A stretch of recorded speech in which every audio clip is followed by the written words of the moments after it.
Bizarre coalitions forming over whether to ban TikTok in the United States. Let me be clear. TikTok should in fact be banned if they will not divest of their Chinese ownership. It is a Chinese social media apparatus. That is what TikTok is. And again, we're on TikTok because that's where the kids are, and we will continue to post on TikTok and on every other outlet where the kids are, because I think it's important for people to hear messages that are not actually just left-wing messages. With that said, TikTok is a Chinese intelligence gathering tool. TikTok is also a viral sickness in the United States. The kinds of mental illness that are being spawned by TikTok are quite real. And if you ever take a look at Chinese TikTok versus American TikTok, you can see the difference. American TikTok is all about transing the kids. Chinese TikTok is all about doing math problems because China is not interested in transing its own children. So there's a big battle that's now broken out between people on the right over whether to ban TikTok or to force TikTok to divest of its Chinese ownership. According to the New York Times, House Republican leaders are moving this week to pass legislation that would force the Chinese owners of TikTok to sell the platform or face being barred in the United States. That's even after Donald Trump came out against targeting the popular social media app he once vowed to ban.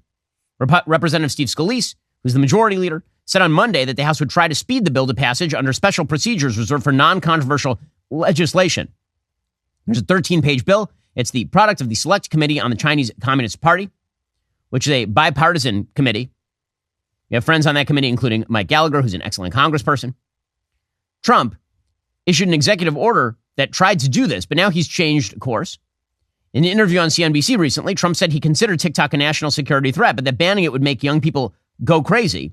And he said that any action harming the platform would benefit Facebook, which he called an enemy of the people. Now, I think two things can be true at once. Facebook can also have serious problems. Also, it's not owned lock, stock, and barrel by the Chinese government, and it is not being used as an intelligence gathering tool by the Chinese.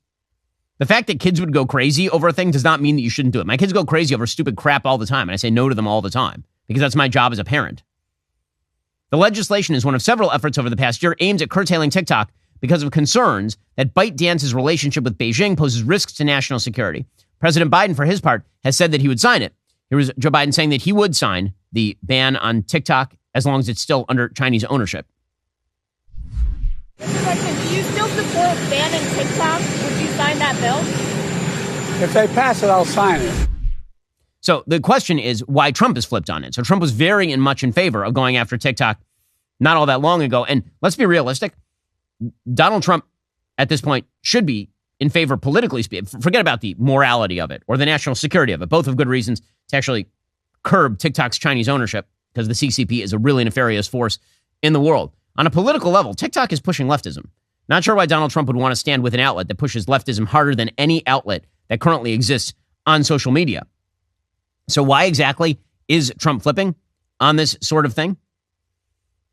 Not particularly clear. Apparently, according to Axios, neither Trump nor his campaign posts on TikTok, but the shift in position is a sign the former president recognizes the platform's massive appeal to younger voters, many of whom are disenchanted with Biden. So a bunch of prominent MAGA figures, conservative comedians, everyone else are highly active on TikTok. Listen, again, we are active on TikTok. That does not change the reality, which is that TikTok legitimately should be separated from its Chinese ownership. Just last year, Donald Trump Jr. ripped the idea of a TikTok ban. Now, Tucker Carlson suggested there was a hidden agenda saying it's a creepy, low IQ Chinese plot. That doesn't mean people trying to ban TikTok have your interests in mind. One potential factor at play that people are pointing out is Trump's repaired relationship with a billionaire named Jeff Yass, who has a huge financial stake in ByteDance and has spent millions backing lawmakers who support TikTok. Just a few days before the TikTok reversal, Trump publicly praised Yass for inviting him to a retreat held by the Club for Growth. Yass had previously donated almost $5 million to Vivek Ramaswamy, who also shifted on TikTok, right? He went from wanting to ban it, he called it digital fentanyl, to then being in favor of TikTok. Now, again, this has nothing to do with the First Amendment. Forcing China to divest its ownership stake in TikTok is not, in fact, a First Amendment issue. TikTok can still exist. TikTok can just have American ownership or foreign ownership that is not, in fact, the Chinese Communist Party. That'd be the basic idea here. I don't think that legislators, by the way, have to have your best interests in mind in order for the legislation to be good.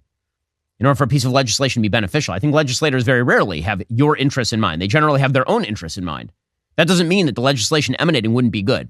And I am bewildered as to why there are so many people who are shifting on this topic just because Donald Trump said so. TikTok is literally putting out ads right now demanding that people call their representatives. They put out an ad saying this Wednesday, the House of Representatives will vote to ban TikTok, which means the creativity, inspiration, and communities you love will end with it. Together we can work to help the communities you love. Call your representative today. Or alternatively, you could get the Chinese party out of the business of TikTok. That would be the alternative. You know, things don't just magically become decent or conservative because Donald Trump and company endorse them. Conservatives were engaged in the most effective boycott in modern history against Bud Light until it was undercut by Donald Trump Jr., until it was undercut by the UFC, until it was undercut by Tucker Carlson. Suddenly, there are a bunch of people who randomly came out and said that the boycott against Bud Light had to end. That didn't mean that was a conservative policy. You should assess whether you think the policy is good or bad based on the policy, not based on who tells you that the policy is good or bad. Hell, if I tell you a policy is good or bad, that doesn't mean that you should simply accept it. You should actually determine whether you like the policy or not. I've been talking about my Helix mattress for years at this point. I've had that Helix for over a decade. It's truly the gift that keeps on giving. My days are incredibly full. We've got the show. We've got other stuff going on at work. Being a dad, when I lie down on that mattress, I need to go to sleep. This is why I appreciate my Helix sleep mattress that was made just for me. If you haven't already checked out the Helix Elite Collection, you definitely need to. Helix harnesses years of mattress expertise to offer a truly elevated sleep experience. The Helix Elite Collection includes 6 different mattress models, each tailored for specific sleep positions and firmness preferences. If you're nervous about buying a mattress online, you don't have to be. Helix has a sleep quiz that matches your body type and sleep preferences to the perfect mattress, because why would you buy a mattress made for somebody else? I took that Helix quiz. I was matched with a firm but breathable mattress. Plus, Helix has a 10-year warranty. You can try it out for 100 nights risk-free. They'll even pick it up for you if you don't love it, but you're going to love it. Helix financing options and flexible payment plans make it so a great night's sleep is never far away. Helix is offering my listeners 20% off all mattress orders plus 2 free pillows. Go to helixsleep.com/Ben. That's helixsleep.com/Ben. It's their best offer yet. It won't last long with Helix. Better sleep starts right now. It's insane that we haven't raised the retirement age in the United States. It's totally crazy. Joe Biden, if that were the case, Joe Biden should not be running for president. Hey, Joe Biden is 81 years old. The retirement age in the United States at which you start to receive Social Security and you are eligible for Medicare is 65. Joe Biden has technically been eligible for Social Security and Medicare for 16 years, and he wants to continue in office until he is 86, which is 19 years past when he would be eligible for retirement. No one in the United States should be retiring at 65 years old. Frankly, I think retirement itself is a stupid idea unless you have some sort of health problem. Everybody that I know who is elderly, who has retired, is dead within 5 years. And if you talk to people who are elderly and they lose their purpose in life by losing their job and they stop working, things go to hell in a handbasket real quick. But put all of that aside, just on a fiscal level and on a logical level.